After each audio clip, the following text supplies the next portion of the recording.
move to the big story we're tracking tonight.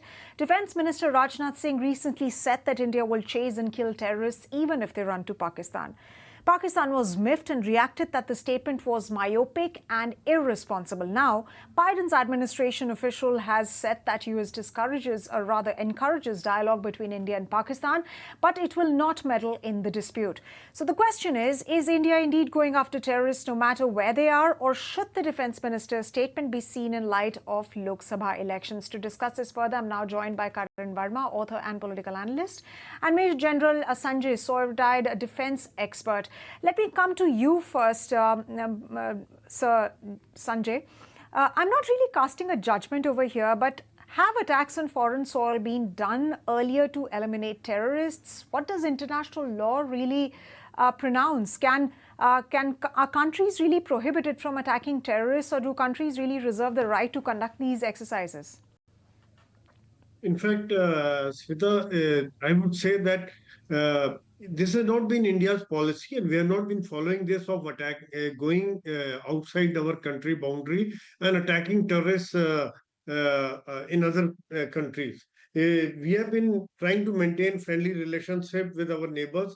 However, with the present scenario, when the terrorists come and attack our civilians, attack our security forces inside our country, and some countries sheltering them, I think as a soldier, I will go with the policy of the government that if they are talking of that, they will go in and kill them and ghus ke marenge. And we have done it in the past also in the Uri or in the Balakot strike, where again we had targeted the launch pads of terrorists from where they were coming to India, and one was after Uri and one was after Pulwama.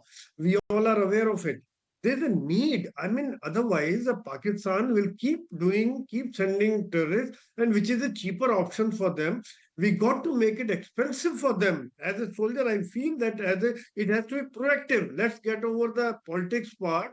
But as a country, as a nationalist, I feel it is an absolutely right policy so that the Pakistan feels that it is not so cheaper and it will be expensive for them to send terrorists in India. Otherwise, it's very simple. They are disposable for them. They send them, let them die, let them get killed. It doesn't matter to them. They get hold of some poor people. They get hold of some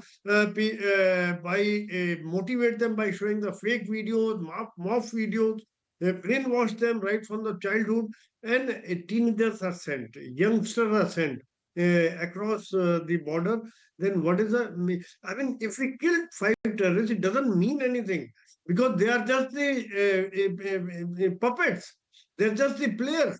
I mean, an actual player has to be taken care of. For that, there's a need to make it expensive for them, and there's a need. I fully agree with our government policy that we got to proactive, people got to think seriously before coming in and doing something. Smita. So I'll ask you once again, what does international law state? And you say that, terrorism has to be dealt with, but we also heard the External Affairs Minister saying the targeted killings is not really our policy. And here you have the Union Defense Minister stating that ghar mein ghus ke marenge.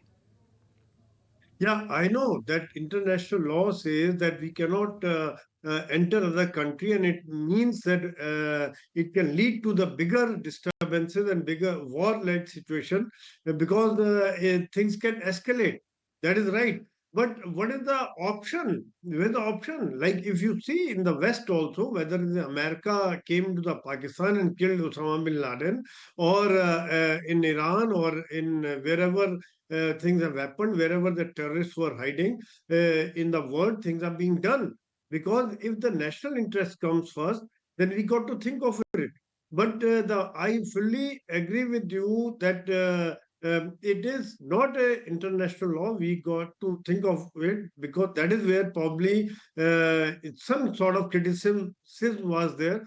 However, if you see the stand of US, if we see the stand of Saudi Arabia, if we see the stand of rest of the world, they say that these are the bilateral issues you should resolve amongst yourself between India and Pakistan, and things should not get escalated.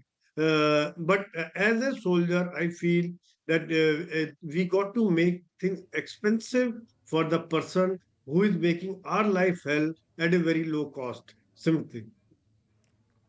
We got to make things expensive to those who really harbor terrorists and who launch attacks on Indian soil from, their background. At this point, let me bring in Karan Verma, author and political analyst. Karan, so Sir is obviously stating that the international law doesn't really allow it. The External Affairs Minister, like I stated earlier, said that this is not India's policy. But when Defense Minister speaks about ghar mein ghus ke marenge, is he really playing to the gallery, considering that this is coming in just ahead of elections? That has been the standard of this government, and our defense policy has come a long way. We remember the times, and Sir would remember it quite distinctly, back when 26/11 happened. The Indian Air Force Chief, B.S. Dhanoa, he said it time and again. In fact, he said it to an interview to ANI on 28th December 2019, that we were all set for airstrikes in Pakistan, which should have happened to send them a loud and clear message, but we were hand-tied by the government of the day. So we've come a long way from there to surgical strikes post Uri and the Air Force strikes post Balakot, post Pulwama in Balakot. So this message that has gone on now, that yes, we want peace, but we want peace from a position of strength. If Pakistan or any country for that matter today crosses a line, we do not have a policy of going inside their territory, but we are not bound or handcuffed by that policy. We will go to those lengths if that is so to protect ourselves. Our foreign ministry, our defense ministry has completely denied the reports of the Pakistan intelligence or Guardian. Honestly, Pakistan has so many snakes in their own backyard. They don't need us to go out there right now. They have enough snakes, as Hillary Clinton once said, to bite them off. So their intelligence is, that's not worth anyone's money or any stress on our brain cells. Their intelligence is that cheap of a quality in that sense. But I will say this, our former RAW chief, Mr. Vikram Sood, has time and again said that, yes, there have been instances when we have to stretch the line. In fact, there was a division, and Sir would remember that quite distinctly, the TSD division, the Technical Support Division, under General V.K. Singh from 2010 to 12, where it was said that there were certain strikes which were done to instill a sense of pride and fear and a deterrence after 26/11, which was in the boundaries of the country, also surrounding the boundaries of the country. So, our options are flexible.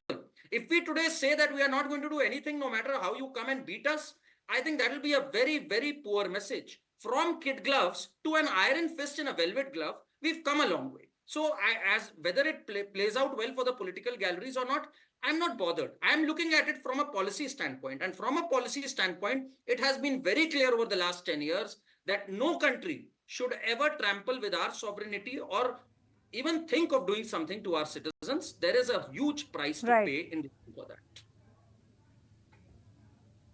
No, of course, this is indeed, it looks like it's playing to the gallery, considering it is happening in the election season. If you remember in 2019, the statements that were made around Balakot strikes, they did have an impact on the election outcome. So, Karan, let me ask you again, do you think the Guardian report will indeed actually boost BJP's tough image, considering the pride that it takes on having an international heft, and now US has distanced itself from this controversy, which doesn't really play to the strength of Pakistan?